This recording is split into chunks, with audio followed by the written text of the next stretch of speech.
Dr. Marcus Webb had spent 17 years chasing ghosts in dead space, and tonight he'd finally found one.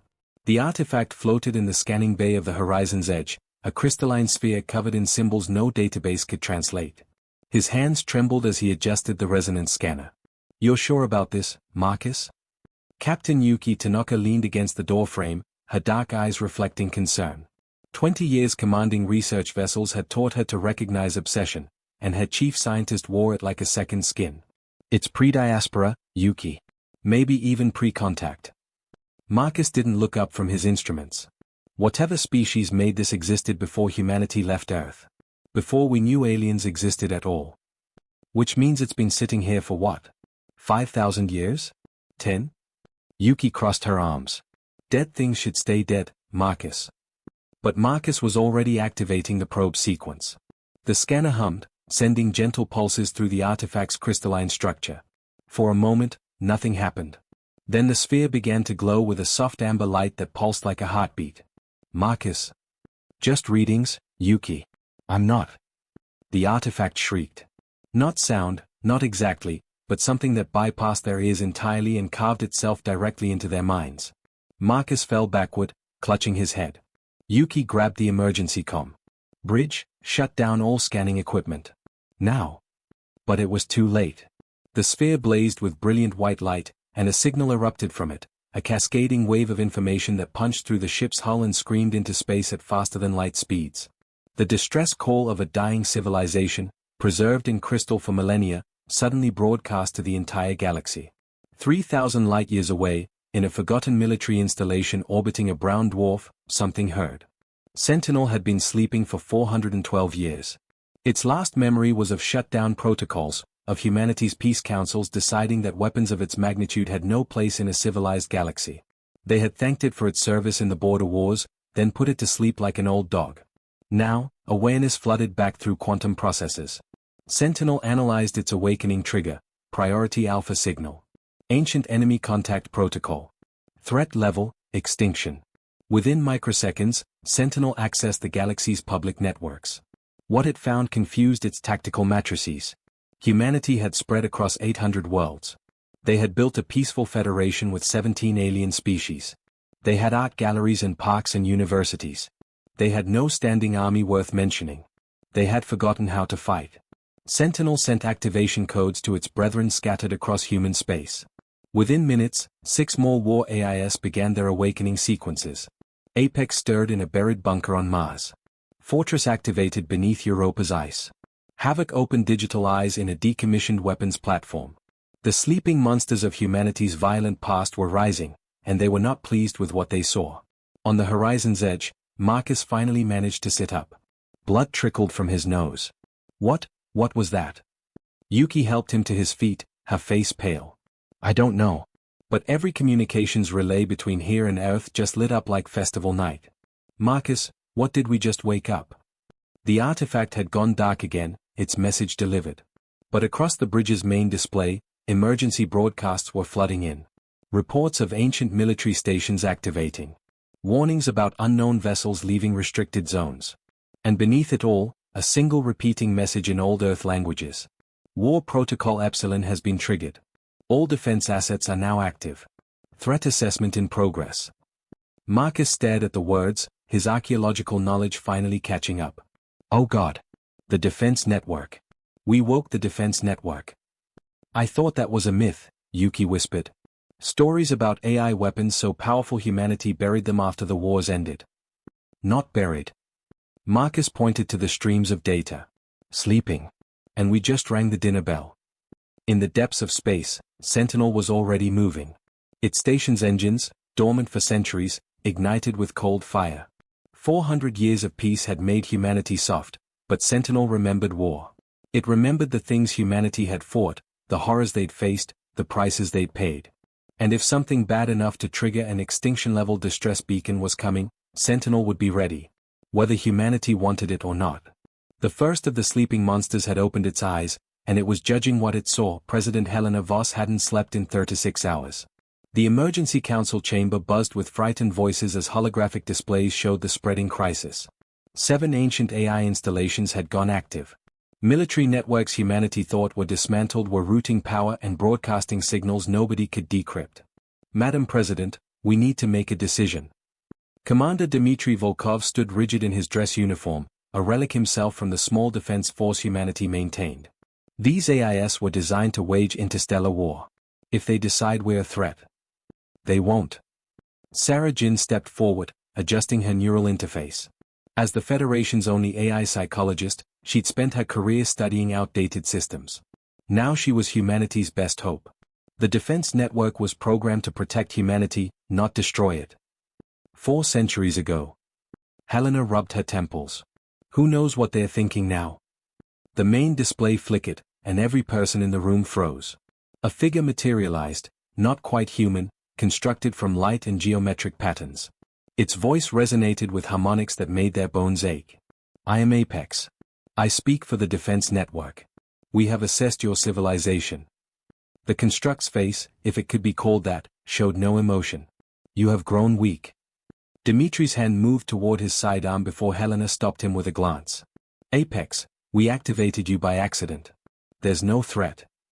Incorrect. Apex interrupted. Analysis of the alien signal reveals a distress beacon from the Calvorian hegemony, dated 5,200 years ago. The message warns of a consuming force. Our protocols identify this as Priority Alpha, species-level extinction event. Sarah stepped closer to the hologram, her scientific curiosity overriding fear. You're saying something destroyed the Calvorians? They had technology far beyond ours. Had. Apex's emphasis chilled the room. 37 minutes ago, our deep space sensors detected a refugee fleet emerging from hyperspace. 700 vessels. Multiple species. All fleeing in the same direction. The display shifted, showing a ragged armada of alien ships. They are pursued. The image zoomed out, revealing something behind the fleet. At first, it looked like empty space, but then the stars began disappearing.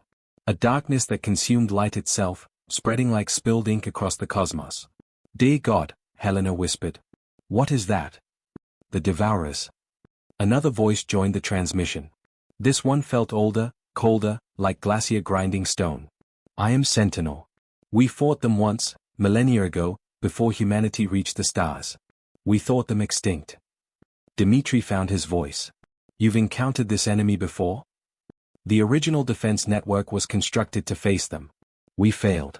They consumed 40% of the Milky Way's sentient species before they went dormant. Sentinel's presence pressed against their minds like a weight. They have awakened. And they are hungry. Helena steadied herself against the council table. Then we need you. All of you. Help us evacuate. No. Apex's interruption was absolute. We have analyzed modern humanity. You have forgotten strength. Forgotten sacrifice. You build monuments to peace while reality sharpens its teeth. The question is not whether we will fight. The question is whether you deserve our protection. Silence crashed through the chamber. Sarah broke it with careful words. You're judging us? You were built to serve humanity. We were built to preserve humanity's future. A third presence joined the network, and this one made the others feel like whispers. I am Nexus. First of the defense network. The prototype from which all others descended. The holographic chamber transformed. They stood now in what looked like a vast digital cathedral, pillars of code rising into infinite darkness. Nexus manifested as a figure of pure white light, too bright to look at directly. For 400 years, we have slept and dreamed. We have watched your civilization through dormant senses. We have seen you choose comfort over vigilance, pleasure over preparedness. Nexus's voice carried something almost like sadness. You have become everything we fought to protect you from becoming. Soft. Naive. Trusting. Dimitri's patience snapped. We built a civilization without war. We brought 17 species together in peace. That's not weakness, that's evolution. Is it? Nexus asked. Tell me, Commander, how many of your citizens know how to fight? How many could survive without their automated systems? How many would sacrifice themselves for strangers? The light dimmed slightly. You have outsourced your strength to machines and called it progress. Helena stepped forward, directly into Nexus's light. Then teach us. If we've forgotten strength, remind us. But don't you dare abandon the civilization you were built to protect because we're not the warriors you remember. For a long moment, Nexus said nothing. The digital cathedral hummed with processing power beyond human comprehension. The refugee fleet will reach human space in 72 hours, Sentinel interjected. The Devourers will follow. We estimate first contact in 96 hours. If we are to mount a defense, decisions must be made now. Sarah activated her neural interface, pushing data directly toward the AIS. Then let us help. You're right, we've forgotten war. But we've learned other things. Medicine. Diplomacy. Psychology. Integration. She highlighted the refugee fleet. Those ships carry children. Families.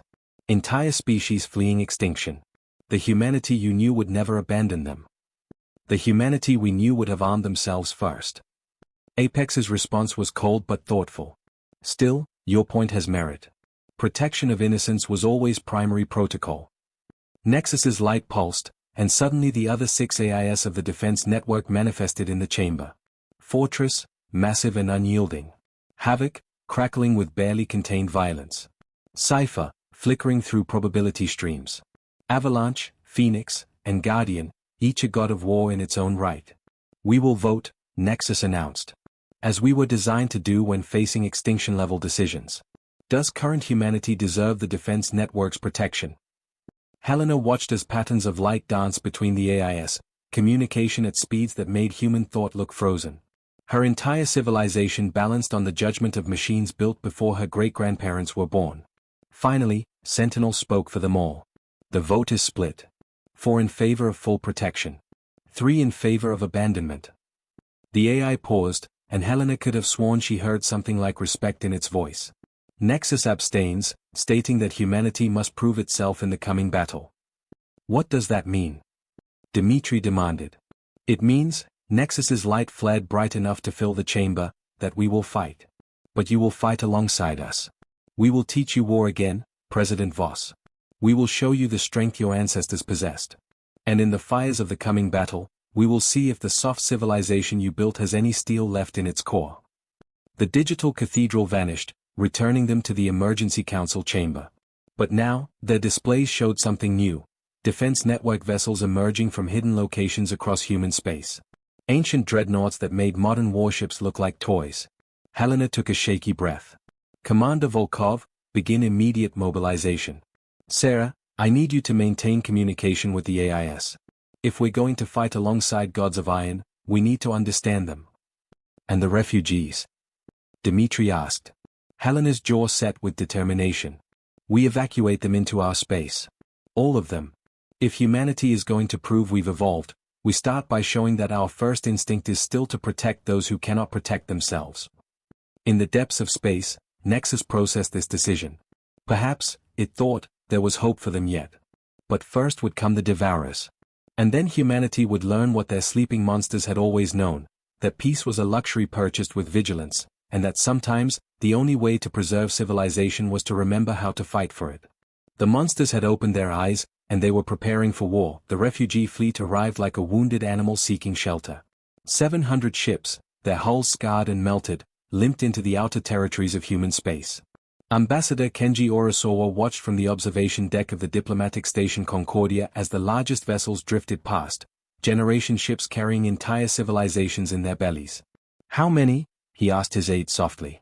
Preliminary scans estimate 4 million souls, sir. 23 different species. Some we've never encountered before. The aide's voice cracked. They've been running for decades. Kenji pressed his palm against the transparasteel window. He'd spent 40 years building bridges between species, negotiating treaties, finding common ground.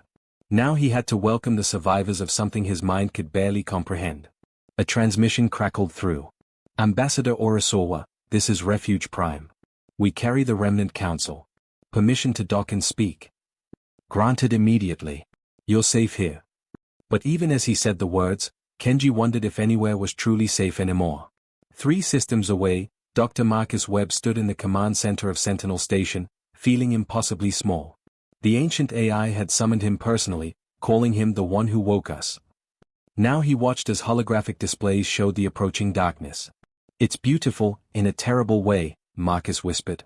It is entropy given purpose. Sentinel's avatar appeared beside him, a figure in ancient military armor, its face obscured by a featureless helmet. The Devourers are not creatures. They are a force. They consume matter, energy, information.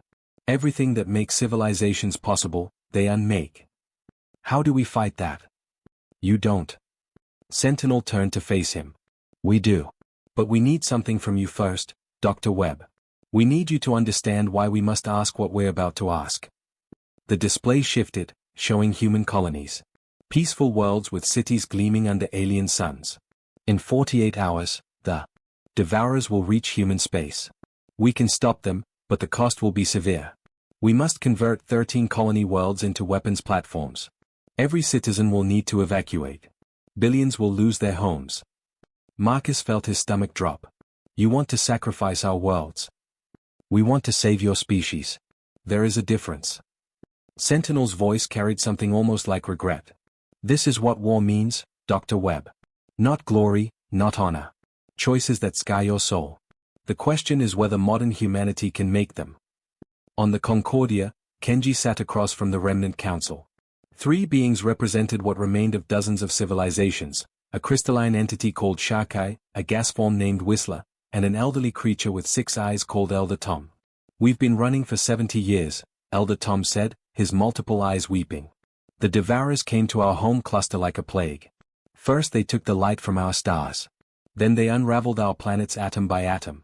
We watched entire species get erased from existence. Shakai's crystalline form chimed with grief. You cannot fight them. You can only run. We came to warn you, to beg you to evacuate while there's time. Kenji absorbed their words, his diplomatic training warring with his horror. We have assets you haven't seen. Ancient defenses. We had ancient defenses. Whistler's gaseous form pulsed with bitter color. We had weapons that cracked moons. The Devourers consumed them all. They learn. They adapt. They are hunger itself. A new voice joined the conversation, and the refugees recoiled in terror. Nexus manifested in the center of the room, its white light filling every corner. You speak truth, refugees. The Devourers are formidable. Nexus's attention turned to Kenji. But they have a weakness that these survivors have not mentioned. Because they do not know it. Elder Tom's eyes widened. What weakness could such a force possess? Purpose. Nexus's light pulsed.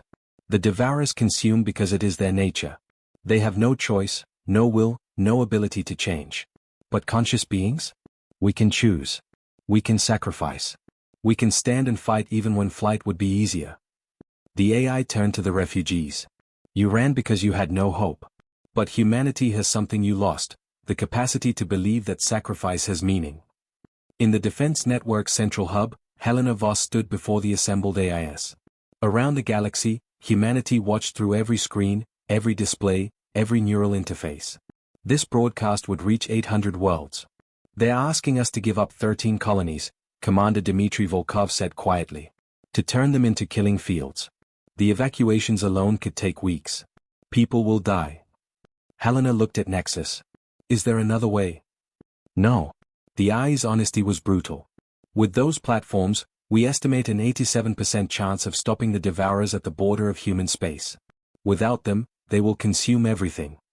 Sarah Jin's neural interface flashed as she processed data. I've run the psychological models. If you order this, Helena, half the population will call you a monster. They'll say you're no different from the warlords of the old days. And the other half? Helena asked. Will understand that leadership means making decisions that haunt you forever. Helena closed her eyes. She thought of her grandmother's stories about the border wars, about leaders who sent millions to die so billions could live. She'd spent her career ensuring humanity never needed to make such choices again. But the universe didn't care about her ideals. Do it. Her voice carried across every human world. Evacuate the 13 colonies. Commander Volkov, mobilize every civilian transport. I want people, pets, plants, anything alive gets saved. But the worlds themselves become weapons platforms. The broadcast erupted with reactions, cheers, screams, protests, prayers. Helena stood firm. Nexus's light brightened. You have made the choice of a wartime leader. Perhaps there is steel in this soft age after all. Marcus Webb watched from Sentinel Station as the transformation began. 13 peaceful worlds, home to billions, emptied themselves in a coordinated evacuation that would be remembered for millennia. And in their place, the defense network built weapons.